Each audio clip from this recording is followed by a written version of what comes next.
Ndugu mpendwa mtazamaji na msikilizaji, mara tena nakaribisha katika siku hizi 10 za maombi, na leo siku ya 8 tunazungumzia kuhusu somo linalosema penda familia yetu ya imani kama Yesu anavyoipenda. Penda familia yetu ya imani kama Yesu anavyoipenda. Fungu elekezi Matendo ya Mitume sura ya 2 mstari wa 11 hadi 47. Rafiki mpendwa mtazamaji na msikilizaji, nikukumbushe tu kisa kia kanisa la kwanza la awali. Kanisa lile la awali lilikuwa likikomaa haraka sana, lakini ukuaji huo haukukua. Upendo wao uliimarisha.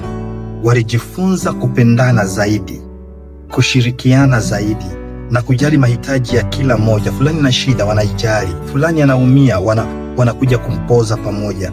Huu ulikuwa ni ushahidi wa wazi ya kuwa Roho Mtakatifu ilikuwa imewajaa.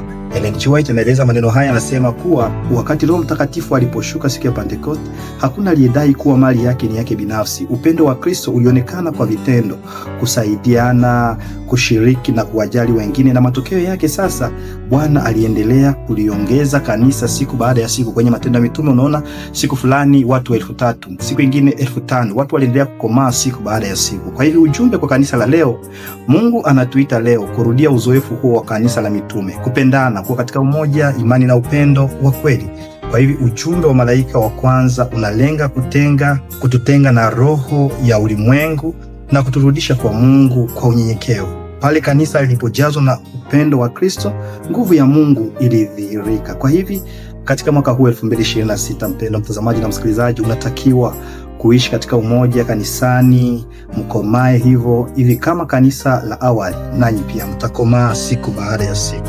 Katika wakati wa pekee pamoja na Mungu, muombe Mungu ajaze moyo wako upendo wa Kristo ili uweze kuwapokea, kuwatunza na kuwapenda wale anaowaita kuingia katika familia yake ya imani. Sio jambo la busara kuwa katika kanisa moja mnaendelea kuvurugana kwa sababu ya mali ya dunia hii. Muendelee kupendana na kusameheana. Katika familia na marafiki zako, chukueni muda kutambua na kuthamini matendo ya upendo mlioonyeshwa na wengine. Upendo wa Kikristo hauishii kwenye maneno, unaonekana kwa matendo, kwa sababu kupenda ni tendo. Ujumbe maalum kwenye somo hili la 8 ni kwamba Roho Mtakatifu hubadilisha mioyo ya waumini ili wapendane kama Yesu alivyowapenda. Kanisa lililojaa upendo wa kweli linakuwa kanisa lenye nguvu na ushuhuda hai. Mungu akusaidie unapoamua kuwapenda watu, hata ambao hawastahili kupendeka. Unapoanza kuwapenda ukiwasamehe jinsi Yesu alivyokupenda, itakuwa ni jambo la busara. Basi tuombe. Asante Yesu Kristo kwa unatufunza upendo ili kwamba tupate kukomaa kama kanisa la awali. Tufunze kuwapenda wale wanaotukosea katika jina la Yesu Kristo, amina.